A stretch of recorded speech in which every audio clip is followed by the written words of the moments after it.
Сәлем қыздар, сіздермен бірге бота.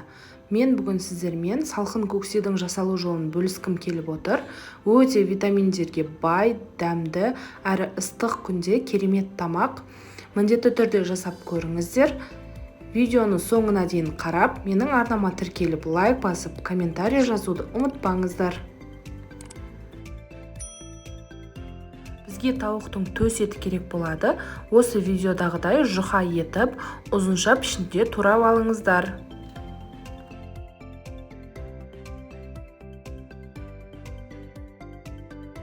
Туралған етіміздің үстіне соя тұздығын құйып, жарты сағатқа қойып қоямыз.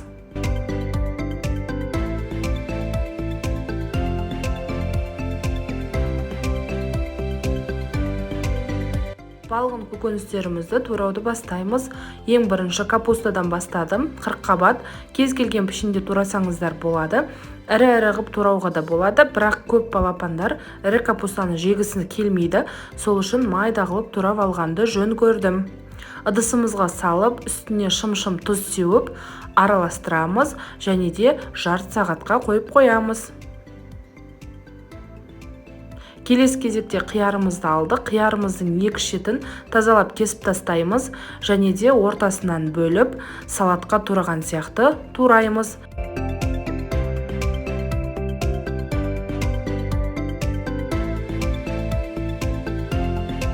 Қызанағымызды, помидорымызды да өзіңізге ыңғайлы пішінде турасаңыз болады. Жалпы көксейдің кез келген көкөнісін өзіңізге қалай ыңғайлы, солай турасаңыздар болады. Келесі кезекте ыдысымызға 3 жұмыртқа саламыз және де үстіне кішкене тұз сеуіп, араластырамыз. Барлығы біркелкі араластырып болғаннан соң, табамызға кішкене көп емес, азғантай ғана майды жағып, сол табамыздың үстіне құймақ секілді құйып, екі бетін кезек-кезек пісіретін боламыз.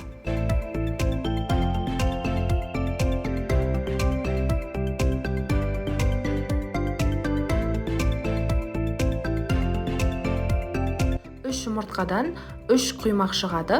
Осы видеодағыдай етіп, кеспе тәріздес кесіп аламыз. Мінекей жұмыртқамыз осындай болып шығады.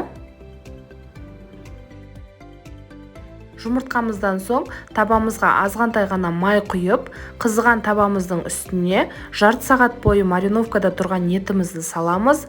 Оның үстінен дәміне қарай тұз, қызыл бұрыш, паприка қоссаңыздар болады. Суы тартылып, етіміз біркелкі болып піскенге дейін бетін жауып қуыратын боламыз.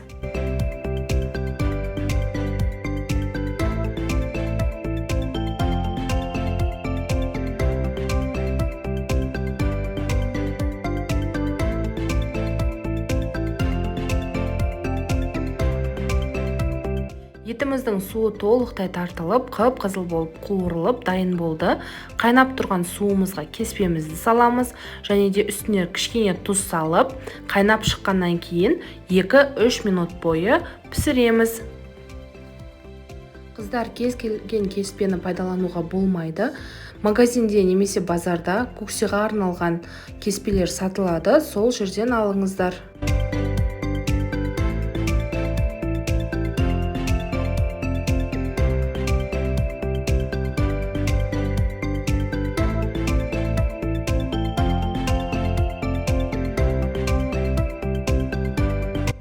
Үш минутта қамырымыз пісіп шықты.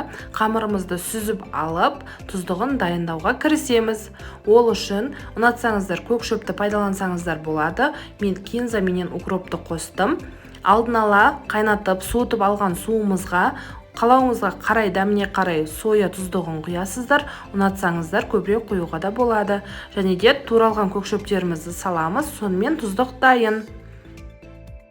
Кеспеміздің үстіне туралған көкөністерімізді, етімізді, жұмыртқамызды осы видеодағыдай етіп қойып шығамыз.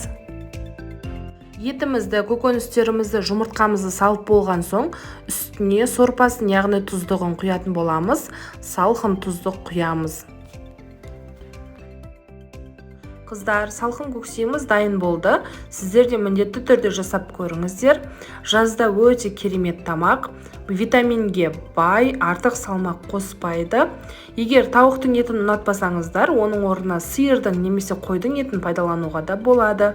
Сіздермен бірге болған бота. Егер видео ұнаған болса, лайк басып комментарий жазуды, менің арнама тіркеліп кетуді ұмытпаңыздар.